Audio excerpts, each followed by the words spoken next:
सुप्रभात। कैसे हैं आप सभी? आशा करती हूँ कि आप सभी अपने घर पर खुश और खुशहाल होंगे और अच्छे से अपनी पढ़ाई है जो जारी रखे हुए होंगे।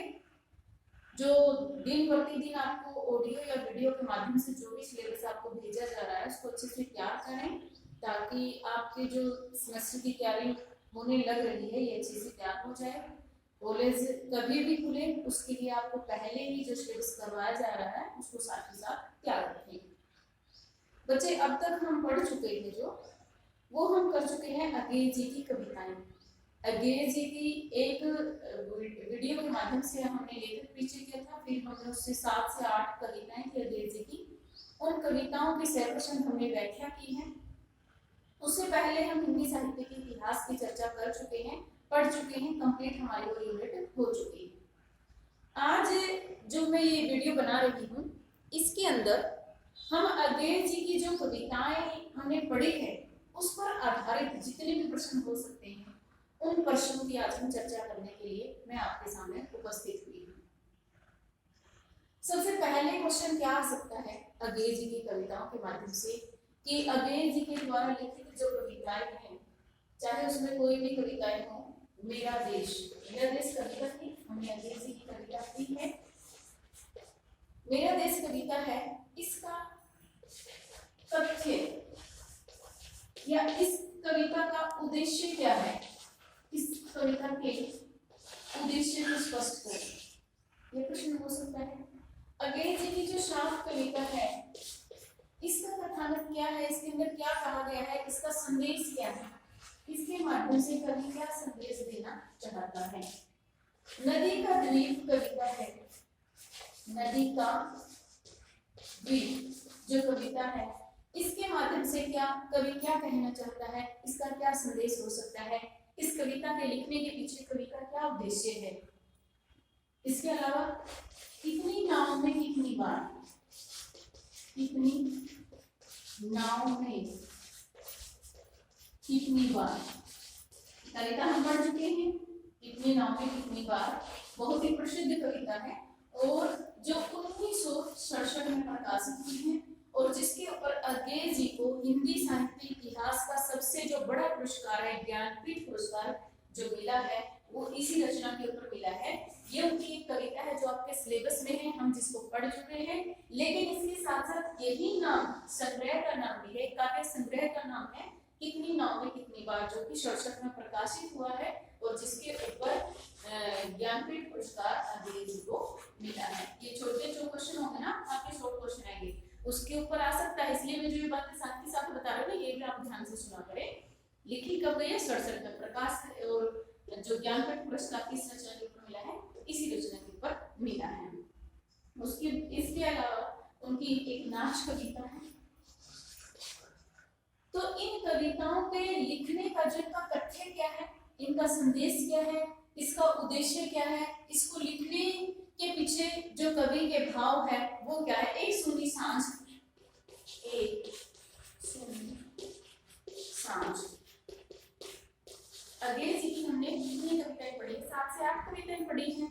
तो प्रश्न उठाया जा सकता है कि इन कविताओं के ऊपर, इन कविताओं के पीछे अगेय जी के उद्देश्य के बारे में।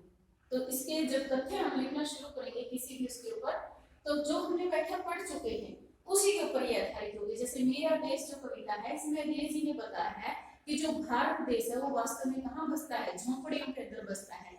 हमने जो व्याख्या की थी उसमें बताया था कि जो गांव की जनता है, भोली भाली जनता है, उनके जो वाद्य यंत्र है वो शहरी जनता से अलग है। उनके ढोलक, डफली, राग इस प्रकार के उनके वाद्य यंत्र है और उनके अंदर जो स्वर हैं, जो स्वर गूंज रहे हैं वो अपनेपन के स्वर हैं, उनके वाद्य यंत्र में अपनापन है। जबकि जो नगरीय सभ्यता है वो बहुत ही स्वार्थ के भाव से लोलुप होती है, स्वार्थी प्रवृत्ति की होती है।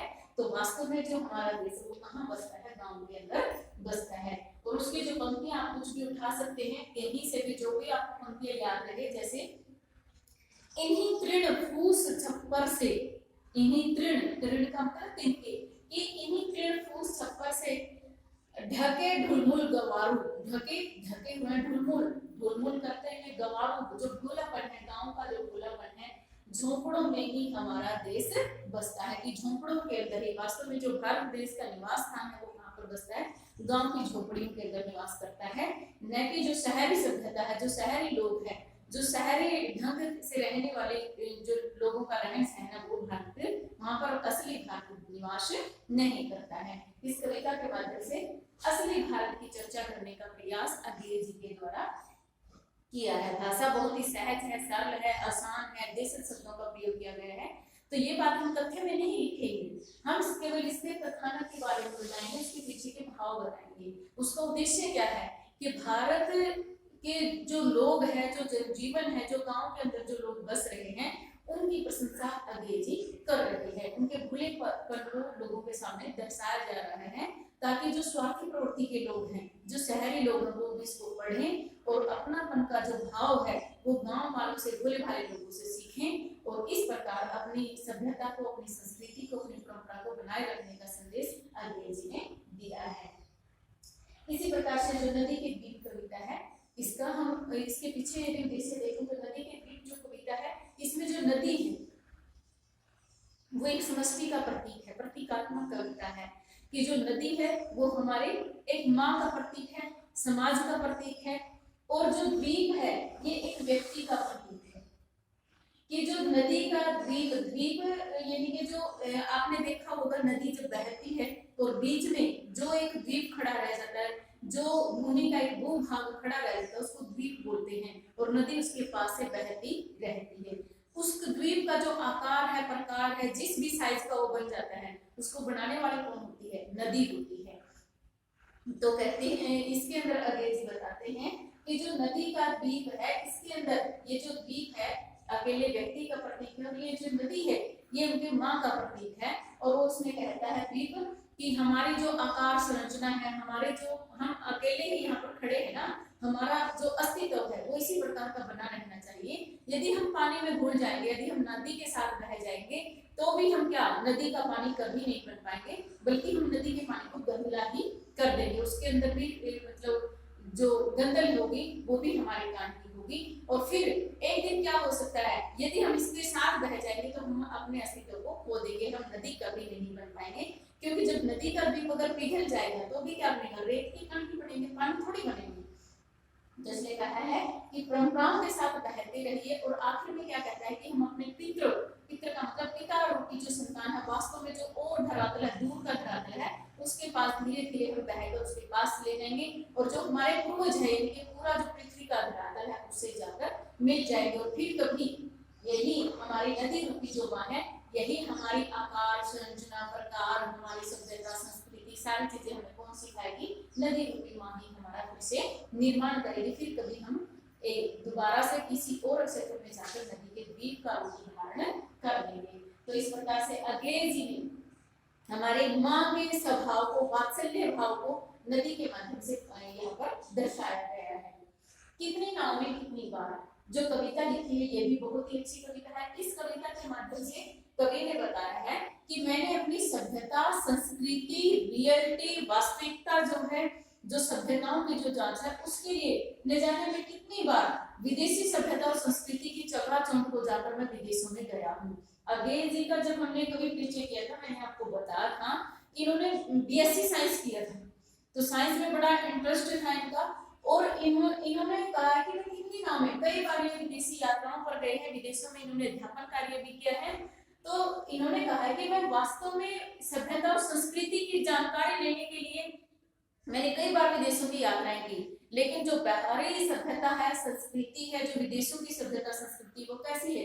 चकाचौंध से भरी हुई है। और जब आपने देखा होगा बहुत तेज एकदम से लाइट पड़ती है, एक डायनामाइट की तरह, तो हमारी आंखों में क्या हो जाती है? हमारी आंखें चौंधिया जाती हैं, हम उसको सहन नहीं कर पाते। तो उसी प्रकार से जो विदेशों की सभ्यता और संस्कृति वो कैसे है? चौंधियाने वाली है, चकाचौंध से भरी है, वो हमें केवल आकर्षण करके अपनी ओर खींच लेती है, लेकिन जो वास्तव में सच्चाई अगर आपको जाननी है वो किसमें है? हमारी सभ्यता और संस्कृति में है। जिस सच्चाई को खोजने के लिए मैं बार बार विदेशों में गया हूँ, वो वास्तव में सभ्यता की सच्चाई कहाँ पर है? भारत देश के अंदर ही निवास करती है। तो इसके अंदर भी कहीं ना कहीं अंग्रेजी का अपने देश की सभ्यता और संस्कृति के प्रति स्नेह देखने को मिलता है।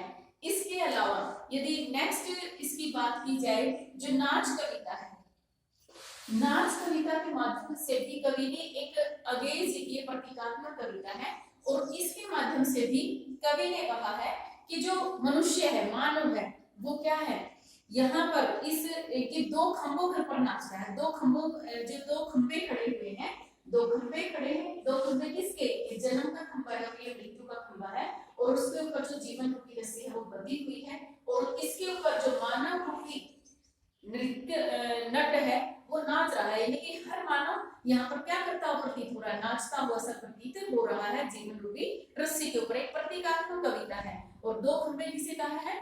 जन्म और मृत्यु को कहा है। और उसने कहा है कि यहाँ जो ये जो समाज है, ये जो लोग हैं, ये जो दर्शक है, ना तो ये व्यक्ति को देख रहे हैं, ना उसके द्वारा किए गए प्रयासों को देख रहे हैं, ना उसकी परिस्थितियों को देख रहे हैं, वो केवल उसका नाच देख रहे हैं। अर्थात केवल व्यक्ति की उपलब्धियां ही अंतिम दिन गिनी जाती है। उसकी जो रियलिटी है, उसकी जो सच्चाई है, उसने किन परिस्थितियों में जीवन को जिया है, उसने इस जीवन की उपलब्धि को पाने के लिए क्या क्या एफर्ट्स किए हैं, उनकी ओर कोई देखने वाला नहीं है। ना उस प्रकाश की ओर, जैसे हम जब स्टेज के ऊपर कोई भी कार्यक्रम चल रहा होता है, ना हम नाचने वाले को देखते हैं, ना हम उन परिस्थितियों को देखते हैं, ना हम उस प्रकाश को देखते हैं जिस प्रकाश के अंदर वो दिखाई दे रही है, ना हम स्टेज को देखते हैं। हम किसको देखते हैं? उसके नाच को देखते हैं। तो उसी प्रकार से इस कविता के माध्यम से, नाच कविता के माध्यम से कहा गया है, अगेज जी बता रहे हैं कि केवल आपकी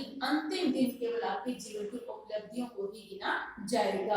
तो इसलिए अपने सत्कर्म करने चाहिए। इस प्रकार का कथ्य इस कविता का है। एक सुनी सांझ जो कविता है अगेज जी की, एक प्रकृति के प्रति प्रेम झलकता हुआ दिखाई देता है अगेज जी का। उन्हें दिखाई दे रहा है कि जो सुनी सांझ होती है, कि एक सुनी सांझ की एक संध्या के समय, एक शाम मैं अकेला बैठा हुआ हूँ, और आज मेरा मन कर रहा है कि मैं अकेले बैठकर इस प्रकृति का, इस संध्या समय का नजारा लूं। आपने देखा होगा पहले जब गांव के अंदर जो संध्या होती थी, शाम के समय पर मंदिरों में घंटियां बजनी शुरू हो जाती थी, घर घर में दीपक जलाए जाते थे, ऐसा होता था। आज का जो जीवन है, यांत्रिक जीवन होता जा रहा है। आज के जीवन शैली में पहले की जीवन शैली में काफी अंतर आ गया है। तो वो सुनी सांझ की बात कर रहा है। सांझ का वो समय, यानी कि दोपहर के बीतने के बाद और रात के होने से पहले का जो समय होता है, उसे सांझ बोलते हैं। और सांझ का समय कैसा होता है? बहुत ही शांत होता है। और आजकल कवि कहता है कि पहले तो हम वनों में, बगीचों में इस तरह से सांझ का अनुभव करते थे, कह रहे कि आज के इस यांत्रिक जीवन में मैं अपने कमरे में ही बैठकर इस सांझ के समय का आनंद लेना चाहता हूँ। और वो सांझ को किसके रूप में चित्रित करता है? एक नायिका के रूप में चित्रित करता है। यहाँ पर कवि ने मानवीकरण अलंकार भी किया। जब मैंने व्याख्या करवाई थी तब भी आपको बताया था कि नायिका रूपी जो सांझ है, जैसे मेरे कमरे में प्रवेश कर गई है और मुझे कमरे में देखते क्या कर गई, वो शर्मा गई है, लेकिन फिर भी मैं आज उसको शर्माता हुआ देखकर, लेकिन कह रहा है कि वो शर्मा जरूर गई है, लेकिन सांझ कैसी है? बिल्कुल सच्ची है।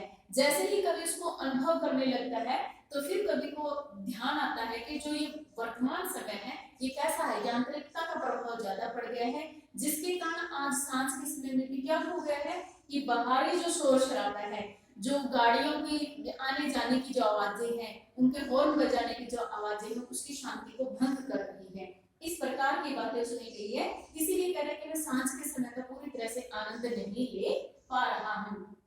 फिर कहता है कि मैं इस सांझ के, है ना, जो नायिका है, नायिका के रूप में मैंने बताया, मानवीकरण किया गया है कि जो ये सांझ रूपी नायिका है, मैं इसके महावर को देखना चाहता हूँ। उसके पैरों के नीचे आपने देखा होगा, हाथों पर जो हम लगाते हैं वो मेहंदी होती है, लेकिन साउथ के अंदर ज्यादा यूज करते हैं उसको, पैरों पर जो लगाया जाता है उसको महावर बोलते हैं।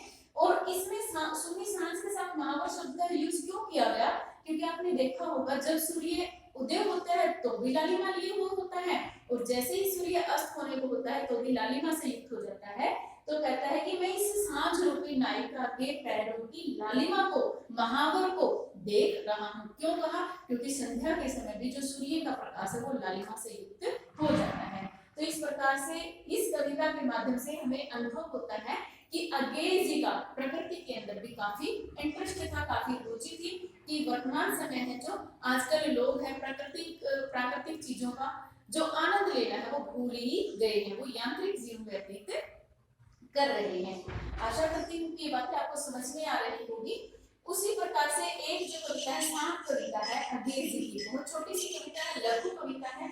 सांप कविता के माध्यम से अगेज जी ने बताना चाहा है कि ये जो आज का मानव है, आज का जो मानव है, शहरी जो मानव है, कि ये कैसा है, सांप की भांति है। और सांप कहाँ रहते थे, जंगलों में रहते थे, वीरान क्षेत्रों में रहते थे। लघु कविता बिल्कुल छोटी सी, कि आज के व्यक्ति की जो तुलना है वो किससे की गई है, सांप से की गई है। और सांप क्या रहते हैं, वीरान जंगलों में रहते हैं, और वो क्या करते हैं, मौका मिलते ही जैसे ही उन्हें कोई भी मिलता है तो उसको डस लेते हैं। लेकिन इसको शहरी लोगों को सांप की संज्ञा देते हुए अगेज ने लिखा है कि तुम्हें आज तक नगर में बसना, क्योंकि वो तो वीरान क्षेत्र में रहते, तुम कहाँ रहते हो, शहरों में रहते हो, कि तुम शहरों में रहना भी तुझे नहीं आया है, और फिर शहरों में रहकर भी तुमने डसना कहाँ से सीख लिया है। यानी कि एक छोटी सी कविता है, इसके माध्यम से, व्यंग्य के माध्यम से शहरी सभ्यता के ऊपर, शहरी लोगों की जीवन शैली के ऊपर अगेज जी ने व्यंग्य किया है। इसके बाद एक और कविता है, क्योंकि मैंने बताया 7 से 8 कविता है, यह है दीप अकेला कविता है, यह है दीप अकेला। यहाँ व्यक्ति ने अगेज जी ने यह दीप अकेला के माध्यम से एक अकेले व्यक्ति के बारे में, व्यक्ति का ही चित्रण किया है, यह दीप अकेला के माध्यम से, कि वो व्यक्तिवाद के समर्थक होते जा रहे थे। यहाँ पर कवि ने बताया है कि भीड़ भाड़ से अलग होकर व्यक्ति रहना चाहता है। यह दीप अकेला कविता के माध्यम से दर्शाया है कि जो व्यक्ति है वो एक गोताखोर की भांति है, वो बहुत ही पवित्र आत्मा, यानी कि संविधा की लकड़ी को बोला था ना जब हमने व्याख्या की थी, तो वहां पर बताया गया था कि वो एक संविधा की जो संविधा होती है, संविधा का मतलब जो हवन की लकड़ी होती है उसकी भांति पवित्र है, वो गोताखोर है, वो गोरस की तरह, गोरस का मतलब गाय के दूध की तरह अमृत है, पाक है, पवित्र है। तो इसके माध्यम से प्रकृति मतलब यूं कह सकते हो कि बहुत ही, यहाँ जो अगेज है ना वो व्यक्तिवाद के समर्थक दिखाई देते हैं, कि अकेले व्यक्ति है जो अकेला, यह है दीप अकेला। दीप किसको कहा है, व्यक्ति को। यह जो व्यक्ति है यह अपने गुणों से भरपूर है, यह संविधा की भांति पवित्र है, गोताखोर की भांति अच्छी अच्छी चीजों को खोजने वाला है, यानी कि बहुत ही अच्छा है। आगे इनकी एक कविता और बची है, उसका नाम है उड़चल हारिन। उड़चल हारिन पक्षी के माध्यम से भी अगेज है। हारिन एक प्रकार का पक्षी होता है, आप ये जानते भी होंगे, हारिन एक पक्षी का नाम है। और हारिन जो पक्षी है वो क्या रखता है, हमेशा अपने पंजों के अंदर में तिनका दबा कर रखता है, एक छोटी सी लकड़ी रखता है अपने पास, और वो उसी को अपने जीवन का आधार समझता है। वो समझता है कि अगर लकड़ी छूटी और मेरी सांसें गई। इसी प्रकार से कवि ने ना इस हारिन के माध्यम से एक व्यक्ति को दर्शाया है कि एक व्यक्ति है ना वो छोटी सी चीज को, वैसे अगर वो लकड़ी को छोड़ देगा ना तो मरेगा नहीं हारिन, वो ऐसे जीवन लेकिन उसने अपने जीवन का आधार किसको मान लिया है, लकड़ी को मान लिया, उसके निकल को मान लिया है। तो उसने कहा है कि जिस तरह से हारिन पक्षी ने अपने जीवन का आधार तिनका मान लिया है, उसी प्रकार से आज के व्यक्ति ने अपने जीवन का आधार भी किसको मान लिया है, नगण्य वस्तुओं को, बहुत ही छोटी छोटी वस्तुओं को अपने जीवन का आधार समझ लिया है, उसी के ऊपर आधारित अपने जीवन को समझने लगे हैं। कि जिस प्रकार से जो हारिन पक्षी है वो उड़ता जाएगा कि उससे आकाश में उड़ता जाएगा, उसके माध्यम से कवि ने कहा है कि हम इन नगण्य वस्तुओं को भी सब कुछ ना माने और विकास के पथ पर आगे बढ़ते रहें, अपने जीवन में विकास के ऊंचे से ऊंचे पथ को हम पा सकते हैं, छोटी वस्तुओं को अपने जीवन का आधार ना समझे। इस प्रकार से हम कह सकते हैं कि प्रश्न क्या आपको पूछ सकते थे। मैंने सबसे पहले आपको बताया था 8 कविताएं बताई थी। एक कविता मेरा देश, दूसरी निष्ठांत कविता जो वैज्ञानिक कविता है जिसमें शहरी सभ्यता पर व्यंग्य किया गया, तीसरी नदी के द्वीप कविता थी, चौथी कितनी नाव में कितनी बार थी, पांचवी शाम कविता थी, और छठी कविता थी सूर्य सांझ, सातवीं कविता थी यह दीप अकेला, और 8वीं कविता थी उड़चल हारिन। तो मैंने हल्का हल्का आपको बताया, बाकी आपने व्याख्या भी सुनी होगी, और नहीं सुनी है तो आप ऑडियो या वीडियो को दोबारा से सुने। और इस प्रकार से जो फर्स्ट क्वेश्चन बन सकता है, यानी कि किसी भी कविता का आपसे तथ्य पूछा जा सकता है, उसका संदेश पूछा जा सकता है, उसका उपदेश पूछा जा सकता है, क्या कहना चाहता है, किन परिस्थितियों में लिखा है, किसका संदेश देना चाहता है, ये सारे क्वेश्चंस आपके इस वीडियो के माध्यम से सुनकर आप समझ सकते हैं। यदि फिर भी कोई क्वेरी आपके दिमाग में आती है तो आप व्यक्तिगत नंबर पर, मेरा जो व्यक्तिगत नंबर है सुमन रानी के नाम से आपकी के अंदर ऐड होगा, तो आप उस नंबर पर फोन करके मेरे से फिर भी पूछ सकते हैं। धन्यवाद, जय हिंद। एक और वीडियो बनाऊंगी मैं, और उस वीडियो में अज्ञेय जी की जो लिखने की शैली है उसके ऊपर हम चर्चा करेंगे। अज्ञेय जी की लिखने की शैली।